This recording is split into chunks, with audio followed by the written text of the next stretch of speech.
The whispering woods. The rusted gate groaned open, its rusty hinges screaming a protest against the intrusion. Sarah, at the wheel of their beat-up Jeep, swallowed hard. The headlights sliced through the thick darkness, revealing a path swallowed by overgrown foliage. "Are you sure this is the right way, Mark?" Mark, ever the optimist, grinned. "Relax, Sarah. It's called an adventure for a reason." Beside him, Emily, Sarah's younger sister, bounced excitedly in her seat. John, the quiet one of the group, simply stared out the window at the oppressive forest, his brow furrowed in a mixture of skepticism and apprehension. After what felt like an eternity, the trees thinned, revealing a sight that sent shivers down Sarah's spine. A ramshackle cabin, perched precariously on a windswept hilltop, loomed darkly against the fading light. Smoke curled from its crooked chimney, a lone wisp of defiance against the encroaching night. The windows were boarded shut, giving the cabin a dead stare, as if it was watching them with unseen eyes. "Whoa, is that our cabin?" Emily whispered, her voice barely a squeak. "It looks creepy," John muttered, his voice barely a rasp. Mark, oblivious to the unsettling ambience, hopped out of the Jeep with his usual enthusiasm. Finally, fresh air. He bounded towards the cabin, the rest trailing behind hesitantly. The closer they got, the clearer the feeling of wrongness became. The wood seemed to groan under their feet, and the air hung thick with a stale, oppressive smell. A crow circled overhead, cawing harshly. Pushing open the creaking door, they were met with dimness and a musty smell that seemed to cling to them like a second skin. Cobwebs draped from the rafters like ghostly tapestries. Furniture was shrouded in dusty sheets, and a single flickering lantern cast long, skeletal shadows that danced on the walls. In the corner, a dusty rocking chair creaked back and forth, seemingly of its own accord. Sarah shrieked, jumping back as if burned. Mark chuckled nervously, while John simply raised an eyebrow, skepticism battling with a flicker of unease in his eyes. Emily, wide-eyed, whispered, "Did you see that?"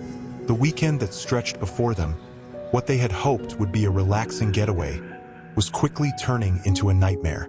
Strange noises echoed through the night, waking them with jolts.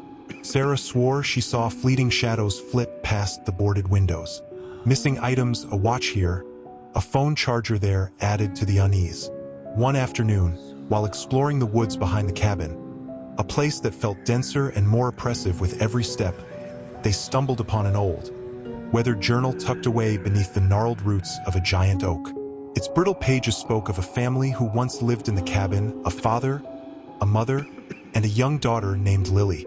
The entries, written in a spidery hand, grew increasingly frantic, mentioning strange noises, disappearing animals, and a chilling feeling of being watched. The final, scrawled message simply read, "They hunger." The discovery of the journal sent a cold shiver down their spines. It felt like a confirmation of their growing unease, a chilling whisper of a darkness lurking within these woods. Panic started to gnaw at their sanity. John became withdrawn, convinced they were being stalked by unseen entities. Mark's cheerfulness faded, replaced by a tense silence that hung heavy in the air. Even Emily, usually bubbly and optimistic, looked pale and scared. Suspicion crept in like a poisonous fog. Sarah found John one night, burning the journal in the fireplace. He accused her of trying to scare them all with spooky stories, his eyes wide and wild. Mark, ever the mediator, tried to calm them down, but the trust was gone. The camaraderie that had brought them together was now frayed at the edges.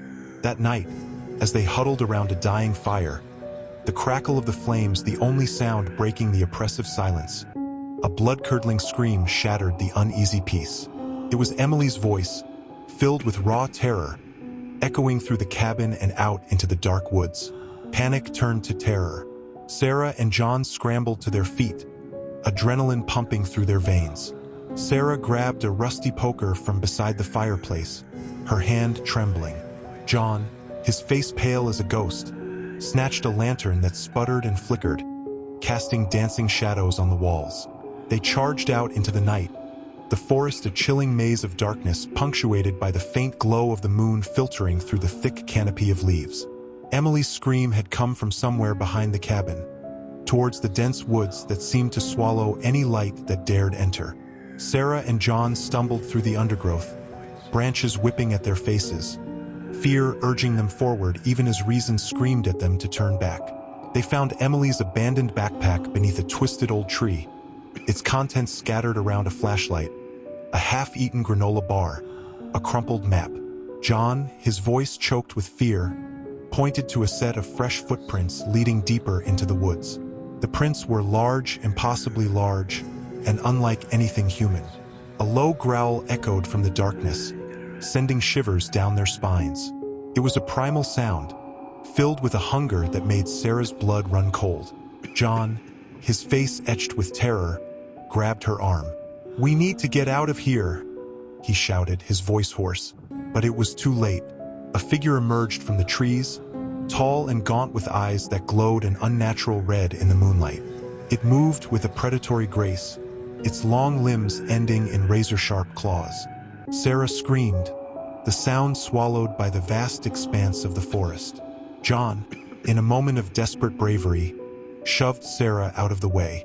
She stumbled and fell, the forest floor a cold, unforgiving surface beneath her. She watched in horrified slow motion as the creature lunged at John, who let out a choked scream before disappearing into the darkness with the entity. Alone, Sarah scrambled to her feet, tears streaming down her face. The world spun around her, the darkness pressing in from all sides. She knew she had to run, to escape this nightmare. But in which direction? The woods were all the same, an endless maze of towering trees and tangled undergrowth. She ran blindly, her breath coming in harsh gasps. The chilling growl echoed behind her, urging her on. She tripped and fell, scraping her knees on the rough ground. But she didn't dare stop. With a surge of adrenaline, she forced herself back on her feet and continued running, the sound of her own heartbeat a frantic drum in her ears. As dawn broke, casting a pale light through the trees, Sarah stumbled upon a clearing. In the center stood a towering oak, its branches reaching out like skeletal fingers. Beneath the oak, partially hidden by leaves and debris, was a small wooden door set into the ground. It was ajar, a sliver of darkness visible within. Exhausted and desperate, Sarah hesitated for a moment. But with nowhere else to go, she gathered her remaining strength and pushed the door open. A musty smell greeted her, along with a feeling of stale air that had been trapped for centuries. She clambered down a rickety wooden ladder, the darkness swallowing her whole. The air grew colder, and the smell of mildew intensified. After what felt like an eternity, she reached the bottom and found herself in a narrow tunnel. Panic welled up inside her again. Had she made the right choice? This could be another trap, another part of this horrifying nightmare. But there was no turning back now. She lit a crumpled lighter she found in her pocket, the flickering flame casting grotesque shadows on the damp walls. The tunnel twisted and turned, a labyrinth carved into the earth. As she walked, she began to hear whispers. They were faint at first, just barely audible, but they grew louder with every step. They seemed to come from all around her, spoken in a language that was both alien and strangely familiar. The whispers spoke of hunger, of darkness, of ancient pacts made in blood. They spoke of a place where the boundaries between worlds were thin, and where terrible creatures feasted on the souls of the unwary. A sudden cold wind extinguished the lighter, plunging Sarah into complete darkness. Terror choked her, the whispers now deafening in her ears. She stumbled forward, her hands outstretched, feeling her way through the oppressive darkness. Then, a faint light flickered ahead. Hope surged through her, a spark in the overwhelming darkness. As she stumbled towards it, the whispers grew fainter, replaced by a sense of chilling silence. The light led to a large cavern, its walls adorned with strange symbols that glowed with an eerie luminescence. In the center of the cavern, a single figure stood shrouded in darkness. As Sarah approached, the figure turned, revealing a woman with kind eyes and a gentle smile. "Don't be afraid, child," the woman said, her voice soft and soothing. "You are safe here, for now." Sarah, overcome with relief and exhaustion, collapsed on the cavern floor, tears streaming down her face. The woman knelt beside her, offering her a water skin. As Sarah drank, the woman explained the history of the cabin and the surrounding woods. Many years ago, a dark ritual was performed in this very place. A group of men sought power by opening a gateway to another dimension, a realm teeming with monstrous entities.